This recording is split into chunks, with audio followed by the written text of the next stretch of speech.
यार बहुत गर्मी हो रही है, कोई पंखा तो चला दो ना। रुको भाई रुको, चलाता हूँ। लेकिन उससे पहले ये समझते हैं कि ये गर्मी तुझे हो क्यों रही है। Extreme temperatures, raging fires, droughts, and epic floods are not natural disasters. They are human disasters, increasingly fueled by fossil fuels. दोस्तों, अगर ऐसा ही चलता रहा तो आने वाले वक्त पर इस धरती पर बहुत ही भयानक मंजर देखने को मिलेंगे।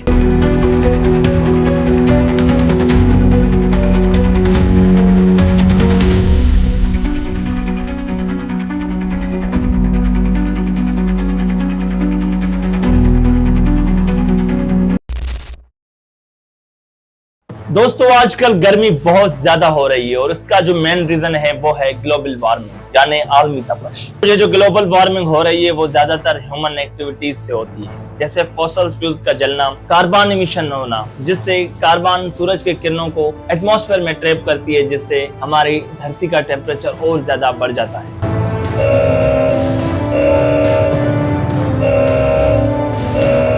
दोस्तों 2025 एक ऐसा गर्म साल होने वाला है जो दुनिया के सबसे 3 गर्म सालों में से एक होगा और इसका जो एवरेज टेम्परेचर है वो 1.5 प्री इंडस्ट्रियल लेवल से ज्यादा है। यूनाइटेड नेशन ने भी इस मामले में बहुत बड़ा कदम उठाया है। जैसे उन्होंने कहा कि जब टेम्परेचर धरती का 1.5 प्री इंडस्ट्रियल लेवल से बढ़ जाता है तो खतरा और भी ज्यादा बढ़ेगा और इसको टैकल करने के लिए उन्होंने पेरिस एग्रीमेंट भी बिठाई है और उसमें ये साफ साफ लिखा था कि 2030 तक कार्बन एमिशन 43% तक कम की जाएगी। और यूएन सेक्रेटरी जनरल ने ये भी कहा कि दुनिया के सब मुल्कों को मिलकर काम करना होगा और कार्बन एमिशन को खत्म करना होगा, तभी हम अपने मकसद तक पहुंच सकते हैं और आने वाले डिजास्टर से बच सकते हैं।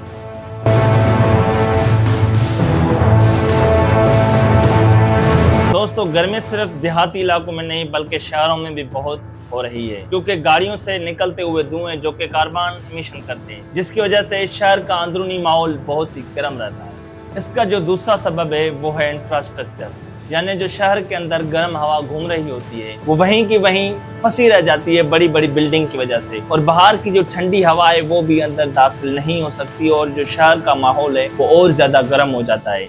इसका जो सबसे बड़ा सलूशन है, एक तो है ज्यादा से ज्यादा पेड़ लगाना, प्राइवेट व्हीकल्स को कम करना और पब्लिक ट्रांसपोर्ट को प्रमोट करना, जिससे शहर का माहौल भी ठंडा रहेगा और लोग आराम से सांस ले पाएंगे। दोस्तों, अगर ऐसा ही चलता रहा तो आने वाले वक्त पर इस धरती पर बहुत ही भयानक मंजर देखने को मिलेंगे।